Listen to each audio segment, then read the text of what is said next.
सागर के गायब गरीब मजदूर मानसिंह पटेल मामले में अब नया ट्विस्ट आया है। सुप्रीम कोर्ट ने मध्य प्रदेश पुलिस की एसआईटी टीम को यह पता लगाने के लिए कहा था कि वो जिंदा है या मुर्दा।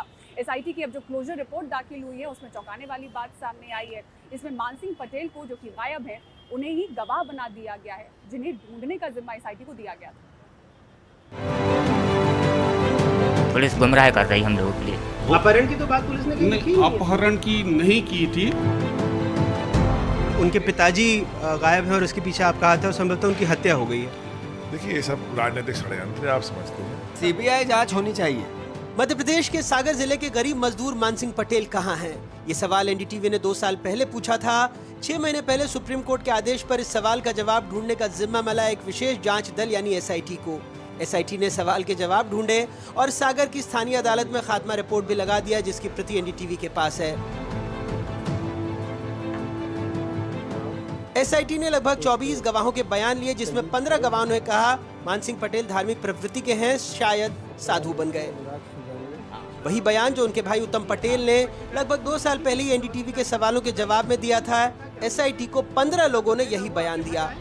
नहीं आए, वे 2-2, 4-4, 6-6 महीना के लिए आने बाहर घूमने निकल जाती थी, तीर्थ करने। तो आप तो छोटे भाई, आपको कभी फिक्र नहीं हुई कि 6 साल से नहीं आए हैं? अब नहीं आया तो हमने बहुत तलाश की। मनो भाई बाबा बैरागियों में आप कहाँ ढूंढे उनके लिए, बहुत ढूंढा हमने, नहीं मिले। एसआईटी ने कई शानदार बातें इस रिपोर्ट में लिखी, जिन्हें वैसे तो ढूंढने का जिम्मा मिला था मानसिंह पटेल को। उस मानसिंह को ही 14वें पन्ने में एसआईटी ने गवाह बना दिया। जो गुमशुदा है, इनको ही पीड़ित साक्षी बना दिया गया है। इंस्पेक्टर लखनलाल उइके शिकायतकर्ता और गवाह दोनों बन गए। विवादित जमीन पर फिलहाल मानसिंह के बेटे और भाई का कब्जा बताया गया, जबकि 2016 में मानसिंह की मूल शिकायत ही यही थी कि उसकी जमीन पर गोविंद सिंह राजपूत का कब्जा है। हालांकि राजपूत ने अपने बयान में कहा उनके नाम की एंट्री गलती से हुई है और उन्होंने खुद अक्टूबर 2016 में नाम हटाने के लिए आवेदन दिया था।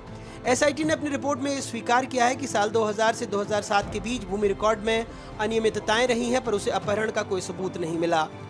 क्लोजर रिपोर्ट में एसआईटी ने यह भी बताया कि मानसिंह को ढूंढने उसने कितनी मेहनत की, संदेश प्रसारित किया, फोटो चस्पा की, नाते रिश्तेदारों से पूछा, इनाम का ऐलान किया, सोशल मीडिया खंगाला, मोबाइल नंबर चेक किया, फिर भी ये लिखा कि मानसिंह मोबाइल का इस्तेमाल नहीं करते थे। बेचारी एसआईटी। 8 साल पुराना मामला था, सो सीडीआर भी नहीं मिला। वैसे ये समझना मुश्किल नहीं, जब फोन का इस्तेमाल करते ही नहीं थे तो सीडीआर निकालकर भी पुलिस करती तो क्या। मानसिंह की जानकारी देने के लिए उसने सोशल मीडिया पर पेज बनाए, सूचना बॉक्स लगाया, पैम्फलेट बांटे, लेकिन कोई नतीजा नहीं मिला। एसआईटी प्रमुख कहते हैं ये सब तकनीकी बातें हैं। We have submitted our report in the competent court after abiding all the instructions of the Honorable Supreme Court of India. It's not correct. Basically, it's a technical issue, and whatever we have submitted in the court, it is the Mansingh is not the you can say he is not the witness. मामला समझ लीजिए। सागर जिले में ज्ञानवीर सेवा समिति Cambridge school संचालित करती है। इस समिति के अध्यक्ष गोविंद सिंह राजपूत की पत्नी सविता सिंह राजपूत है। जिस जमीन पर यह स्कूल है उसको लेकर विवाद है। विवाद ये था कि सागर जिले के तिली वार्ड में रहने वाले मानसिंह पटेल और उनके भाई उत्तम सिंह पटेल के पास लगभग 4 एकड़ जमीन थी। जमीन का एक हिस्सा कोर्ट के फैसले के बाद नारायण प्रसाद नाम के शख्स को मिला। नारायण प्रसाद ने जमीन कैलाश यादव को बेची। कैलाश यादव ने इसका सौदा गोविंद सिंह राजपूत के साथ कर दिया। 16 मई 2016 को मानसिंह ने अदालत में याचिका लगाकर ये जानकारी दी। आरोप लगाया कि गोविंद सिंह राजपूत ने राजस्व अभिलेख में अपना नाम दर्ज करा लिया है। ये भी कहा कि कूट रचित दस्तावेजों के आधार पर उनकी जमीन से उनका नाम काट दिया गया और उस पर राजपूत अनाधिकृत निर्माण करवा रहे हैं। मानसिंह ने कहा इसकी जानकारी उन्होंने 13 मई को पुलिस कलेक्टर सबको लिखित में दी। अपनी याचिका में उन्होंने ये भी कहा था कि हल्का पटवारी की संलिप्तता से ये सब हुआ है। वो गरीब मजदूर है, ऐसे में उन्हें जान माल का खतरा है। ये याचिका दायर करने के 2 महीने बाद 26 अगस्त 2016 को ही मानसिंह लापता हो गए और आज तक उनका पता नहीं लगा है। इस मामले में एक लिखित शिकायत सागर जिले के सिविल लाइन थाने में भी दर्ज हुई थी। उन्हें ही ढूंढने सुप्रीम कोर्ट ने राज्य के पुलिस महानिदेशक को आदेश दिया था। कहा था राज्य के बाहर आईपीएस अधिकारियों की टीम होगी। गुमशुदगी की रिपोर्ट को बतौर एफआईआर दर्ज किया जाएगा। विवादित जमीन से संबंधित राजस्व रिकॉर्ड की भी गहन जांच होगी, ताकि ये पता चल सके कि मानसिंह पटेल की गुमशुदगी के पीछे क्या कारण थे। एसआईटी ने ये क्लोजर रिपोर्ट सागर की अदालत में दाखिल की। इसकी प्रति लेने पर भी उसे एतराज़ था। बहरहाल फिलहाल ये रिपोर्ट हमारे हाथ में है। इस रिपोर्ट पर हमारे तो कुछ सवाल हैं ही, लेकिन एसआईटी की तफ्तीश को सुप्रीम कोर्ट के सवालों से भी गुजरना होगा, ठोस तरीके से बताना होगा मान सिंह पटेल हैं कहाँ। भोपाल से अपने कैमरा सहयोगी रिजवान खान और अभिषेक के साथ अनुराग द्वारी, एनडीटीवी। और अंसल समूह के दिवालिया होने की खबर आने के बाद लखनऊ में निवेशकों में गुस्सा दिखाई दिया। अंसल टाउनशिप में 5000 निवेशकों के पैसा फंसे होने को लेकर विरोध प्रदर्शन हुआ। सीएम योगी आदित्यनाथ ने इस मामले में एफआईआर दर्ज कर कार्रवाई करने के आदेश दिए हैं। ये वो लोग हैं जिन्होंने अपने जीवन भर की कमाई अंसल को इस उम्मीद में दे दी कि अंसल उन्हें एक जमीन का टुकड़ा देगा जिसमें ये अपना आशियाना बनाएंगे। ये ख्वाब था और 1 दशक से ज्यादा समय बीतने के बाद भी ये महज एक ख्वाब ही है।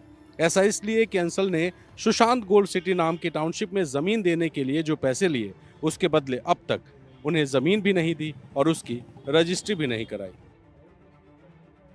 लगभग 21 लाख रुपए के आसपास तो फेज़ 2 में फंसा हुआ है और तकरीबन इतना ही मान के चलिए कि लगभग 1 के आसपास हमारा क्या नाम है गोल्फ में फंसा हुआ है।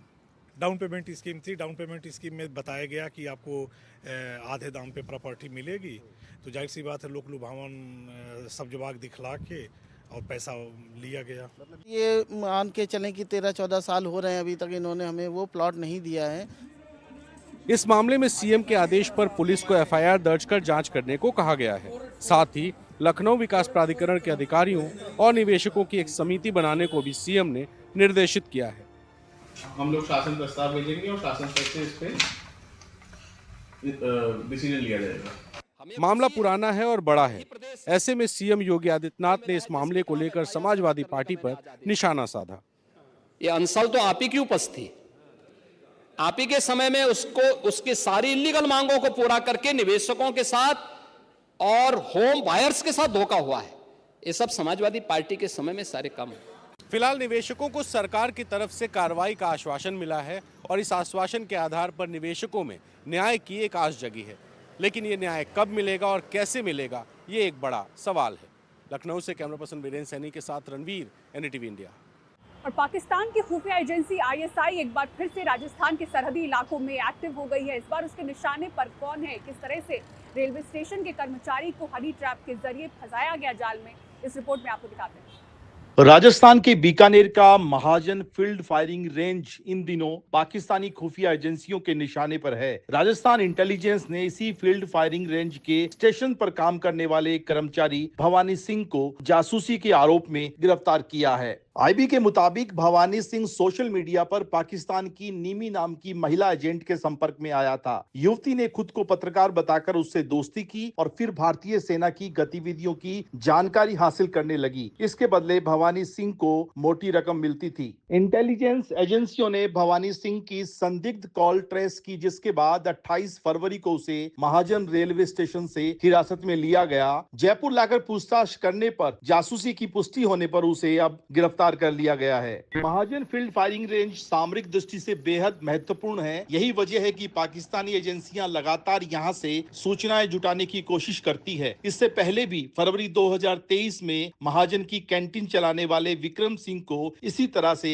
जासूसी के आरोप में गिरफ्तार किया गया था। फिलहाल सुरक्षा एजेंसियां भवानी सिंह से पूछताछ कर रही हैं और ये पता लगाने की कोशिश की जा रही है कि क्या वो किसी बड़े नेटवर्क का हिस्सा था या फिर सिर्फ पैसों के लालच में देश के साथ गद्दारी कर रहा था।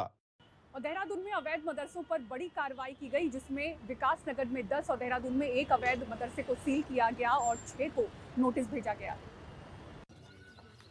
भारी पुलिस के साथ प्रशासन की टीम ने एक नहीं बल्कि 10 से ज्यादा मदरसों पर सरकारी सील इसलिए लगाई है क्योंकि यहां अवैध रूप से मदरसे चलाए जा रहे थे, जिनके पास ना तो नक्शा था ना ही रजिस्ट्रेशन।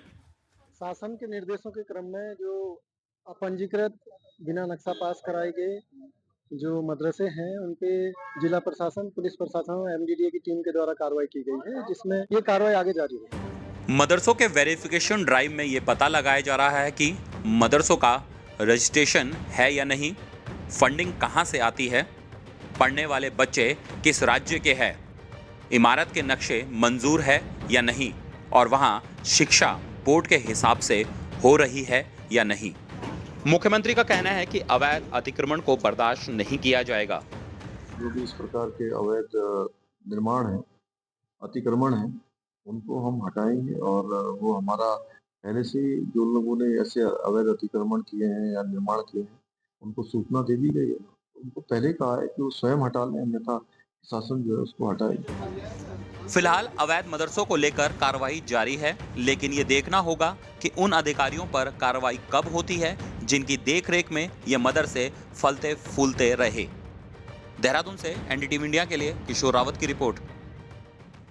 और मुंबई में मोस्ट स्टाइलिश अवार्ड दिए गए। बॉलीवुड से लेकर फैशन जगत के कई नामी चेहरे यहां पर पहुंचे, लेकिन सुर्खियां बटोरी अक्षय कुमार और शिल्पा शेट्टी की जोड़ी ने। करीब 31 साल बाद अक्षय शिल्पा जब एक साथ एक मंच पर अपने आइकॉनिक गाने पर थिरकते दिखे तो इनकी केमिस्ट्री देखकर हर कोई बस इन्हें देखता रह गया। 1994 की ब्लॉकबस्टर फिल्म में खिलाड़ी तू अनाड़ी के गाने चुरा के दिल मेरा के हुक स्टेप्स को मंच पर फैंस के लिए अक्षय शिल्पा ने रिक्रिएट किया तो ये देखते ही देखते वायरल हो गया।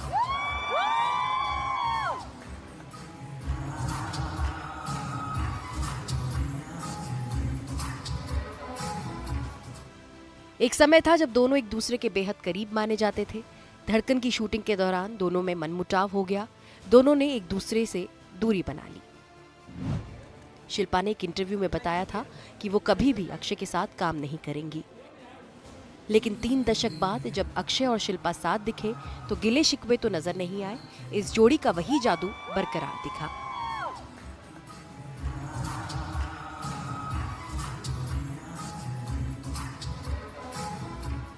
हालांकि इससे पहले बिग बॉस के मंच पर भी दोनों साथ दिख चुके हैं, लेकिन इस बार बात कुछ अलग थी। वैसे ये मौका था HT most stylish awards show का, जहां बॉलीवुड के कई दिग्गज सितारों के साथ फैशन इंडस्ट्री के भी सितारे नजर आए। रेखा, अभिषेक बच्चन, सोनम कपूर के अलावा मनीष मल्होत्रा भी इस समारोह का हिस्सा बने। Geeta Joshi, NDTV India. और सिटी सेंटर शो में इतना ही। पूरी टीम को दीजिए इजाजत। खबरों के लिए बने रहें एनडीटीवी इंडिया के साथ। नमस्कार।